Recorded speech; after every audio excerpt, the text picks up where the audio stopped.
বন্ধুরা, এটা তো আপনারা সবাই জানেন যে হাতির দেখানো দাঁত একটা আর খাওয়ার দাঁত আর একটা। আর ঠিক সেই রকম পরিস্থিতি বা কন্ডিশন এখন মোহাম্মদ মইজুর কিন্তু একই রকম। যদিও বন্ধুরা হাতি তো অনেক ইমানদার প্রাণী, তো বন্ধুরা মোহাম্মদের সততার মোহাম্মদের ধর্মের উপর আমাদের অনেক ডাউট আছে।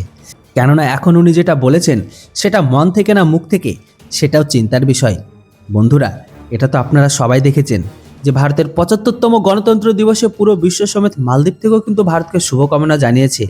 মালদ্বীপের রাষ্ট্রপতি কার্যালয় থেকে তাদের স্টেটমেন্টে এটাই বলেছে, নরেন্দ্র মোদী এমনকি আমাদের সমস্ত ভারতবাসী মালদ্বীপের রাষ্ট্রপতি মোহাম্মদ মইজুর তরফ থেকে ৭৫তম গণতন্ত্র দিবসের হার্দিক শুভেচ্ছা বার্তা জানায়। আর আমরা আশা করি দুই দেশের মাঝে সমস্যার সমাধান মিটে গেলে আবারও আগের মতো দুই দেশের মাঝে সম্পর্ক সামান্য হয়ে উঠবে। দেখুন বন্ধুরা, সম্পর্ক খারাপ করলো তারা, আর এখন আশা রাখছে ভারতের কাছেও আবার তারা।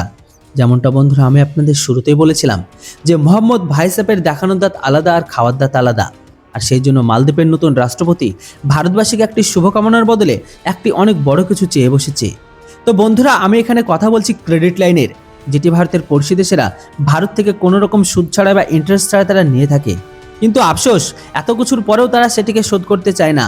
আসলে বন্ধুরা, ভারত সরকার সমস্ত পরিচিতি দেশকে কাছে টানার জন্য ভারত সরকার ২০১৫ সালে এই ক্রেডিট লাইনকে চালু করে।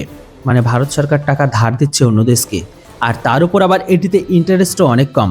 এই ক্রেডিট লাইনটি ভারতে শুধুমাত্র পড়শি দেশের জন্য রাখা হয়েছে, যেন কম ইন্টারেস্টে তাদের সমস্ত প্রয়োজনীয় থেকে পূরণ হয়, আর তারা ধারের জন্য চীন থেকে যেন লোলকে নিতে না হয়।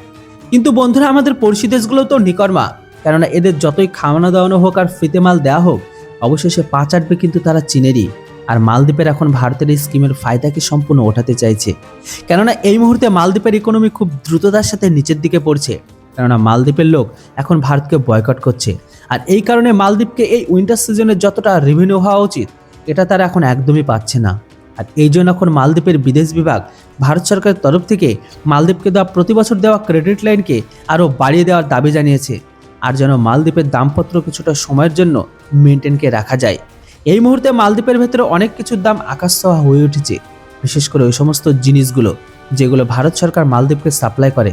আর আপনারা এটা একদম বিশ্বাস করবেন না, কেননা অলরেডি মালদ্বীপের কাছে ভারতের ৩,০০০ কোটি টাকা বাকি পড়ে আছে, যেটি তারা ভারত সরকারকে এখনো পর্যন্ত দেয়নি।